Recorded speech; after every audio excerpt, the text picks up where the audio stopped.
Hello friends, good morning. आप सभी ने थ्री इडियट मूवी तो सुनी होगी या देखी होगी, जो कि 2008-9 में आई थी और युवाओं के बीच में बेहद लोकप्रिय हुई थी। यह फिल्म सोनम वांगचुक के जीवन से प्रेरित थी।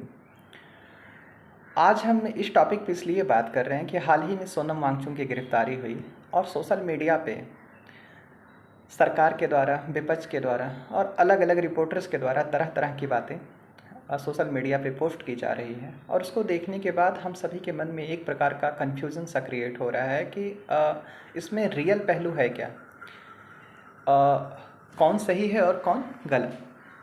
ये सभी पहलुओं पे बारीकी से ऑब्ज़र्व किया जाए तो कहीं ना कहीं कुछ एस्पेक्ट निकल के आते हैं जो इस पूरे इंसिडेंट को और सोनम वांगचुक के पूरे मैटर्स को या को समझने में काफ़ी हद तक हम सभी की मदद करते हैं।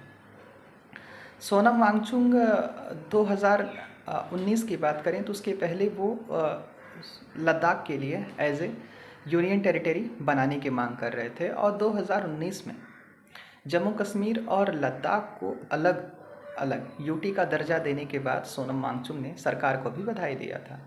लेकिन यूटी बनने के बाद भी उन्होंने देखा कि वहाँ की जो नेचुरल रिसोर्सेज हैं और वहाँ के जो प्राकृतिक जो नेचुरल डेवलपमेंट है उसके ऊपर कहीं ना कहीं ये जो डेवलपमेंट से रिलेटेड जो इंफ्रास्ट्रक्चर एक्टिविटीज़ हैं या जो इंडस्ट्रियल प्रोजेक्ट हैं जो कि सरकार के माध्यम से अलग अलग बड़ी बड़ी मल्टीनेशनल कंपनीज़ को दी जा रही है, उसकी वजह से वहाँ के जो नेचुरल रिसोर्सेज हैं उसको ग्लोबल लेवल पर एक बहुत ही नुकसान पहुंच रहा है। इसको ध्यान में रखते हुए और वहाँ की इन्वायरमेंट सिक्योरिटी को, वहाँ के डेवलपमेंट को नेचर के अकॉर्डिंग यानी इंक्लूसिव डेवलपमेंट और सस्टेनेबल डेवलपमेंट को बनाए रखने के लिए सोनम वांगचुक ने पूरे लद्दाख रीजन को 6th शेड्यूल में डालने की बात की। ये कोई नई मांग नहीं है। जब बीजेपी की घोषणा पत्र की बात करते हैं, 2019 के चुनावी घोषणा पत्र की बात करते हैं, तो उन्होंने भी ये प्रॉमिस कर रखा था कि सत्ता में आने के बाद लद्दाख को हम यूनियन टेरिटरी से हटा के कहीं ना कहीं हम उसे 6 जो शेड्यूल में डाल देंगे। लेकिन बाद में क्या इंटरेस्ट हो सकता है, क्या उसके पीछे का लीगल है, ये तो सरकार जाने, और ये सब एक इन्वेस्टिगेशन का सब्जेक्ट है कि इसके पीछे क्या लॉजिक है। लेकिन एक ऐसे पर्सन को बदनाम करना, उसे टॉर्चर करना, उसे जेल में डालना, कहीं ना कहीं ये गलत है। ये केवल लद्दाख की बात नहीं है, पूरे देश की बात करें तो अनएम्प्लॉयमेंट लगातार बढ़ते जा रहे हैं। यूपी की ही बात करें तो अभी हाल ही में टीजीटी और पीजीटी की परीक्षाओं को 5वीं से जो 5वीं 6वीं बार टाल दिया गया। जो यूपी एचएससी के अध्यक्ष हैं वो भी साल भर का टर्म भी पूरा नहीं कर पा रहे हैं। भ्रष्टाचार लगातार बढ़ता जा रहा है, महंगाई बढ़ती जा रही है। एक तरफ बात करें तो हम लोग 8वें वेतन आयोग की बात कर रहे हैं, जिसमें एक फिक्स क्लास को जो है अनलिमिटेड सैलरी देने की बात की जा रही है, और एक वर्ग ऐसा है जिसके पास खाने और जीने के लिए भी संघर्ष करना पड़ रहा है। पीएचडी की डिग्री लेकर के, पोस्ट ग्रेजुएशन की डिग्री लेकर के, आईआईटी की डिग्री लेकर के भी यूथ जो है कहीं ना कहीं 4th ग्रेड का परीक्षाओं का फॉर्म भरने के लिए मजबूर हैं। छोटे छोटे पदों पे भी अगर भर्तियां निकलती हैं तो आवेदन करने वाले छात्रों की संख्या लाखों में होती है।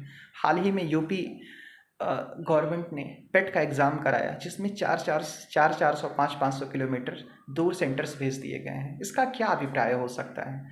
अगर ग्लोबल लेवल पे देखें तो कहीं ना कहीं ये जो गवर्नमेंट एग्ज़ाम्स और भर्तियों का जो ट्रेंड है, ये कहीं ना कहीं युवाओं के बीच में एक प्रकार का एक अनसिक्योरिटी पैदा कर रही है और इनकी ऊर्जा और कौशल को भी काफ़ी हद तक नुकसान पहुंचा रही है। इसके साथ साथ अब आते हैं मेन मुद्दे पे, बात करते हैं सोनम वांगचुक की।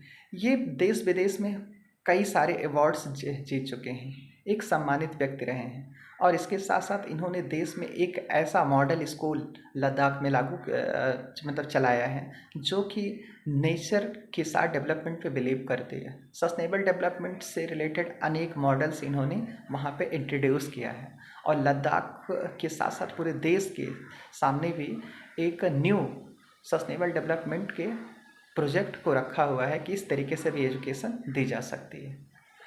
इस तरीके के व्यक्ति के सामने अगर वहाँ के नेचुरल रिसोर्सेज की सिक्योरिटी की बात करता है, लद्दाख को नेचर के अकॉर्डिंग डेवलपमेंट की बात करता है, तो सरकार को कहीं ना कहीं संवेदनशील तरीके से उनकी मांगों पे विचार करनी चाहिए।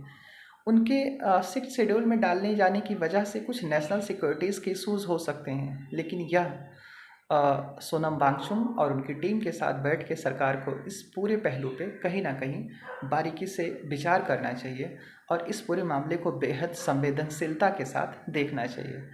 सोशल मीडिया पे डिफरेंट डिफरेंट तरह से व्यूज़ आ रहे हैं, उन्हें एंटी नेशनलिस्ट बोला जा रहा है, उनके ऊपर तरह तरह के इल्ज़ाम लगाए जा रहे हैं, कई तरीके के आरोप लगाए जा रहे हैं जो कि सरासर गलत है।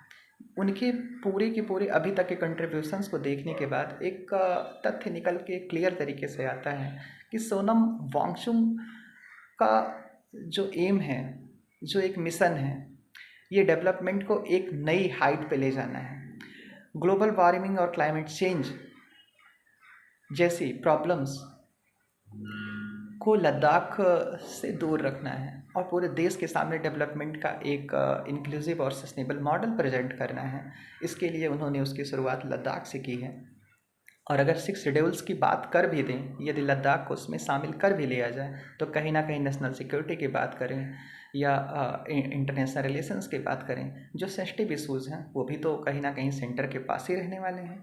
तो कहीं ना कहीं केंद्र सरकार को इस पूरे मुद्दे को बहुत ही जो सेंसिटिव तरीके से, काफ़ी सीरियस तरीके से हैंडल करना चाहिए और उनके पर्सनैलिटी को डिसरिस्पेक्ट करना और उनके खिलाफ तरह तरह के नेगेटिव एजेंडा चलाना बंद करना चाहिए, क्योंकि पूरे देश के नेशंस और पूरे देश के नेशनल यूथ को पता है कि सोनम वांगचुक किस तरीके की पर्सनैलिटी है।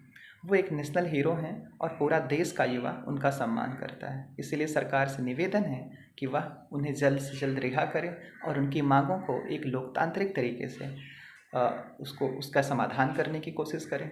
यदि राष्ट्रीय सुरक्षा से संबंधित कुछ मामले आते हैं तो कहीं ना कहीं उन सब पहलुओं को भी शामिल करते हुए उनकी टीम के साथ बात किया जाए और एक समाधान निकालने की कोशिश की जाए, ना कि इस पूरे पहलू को एक अलग दिशा दिया जाए।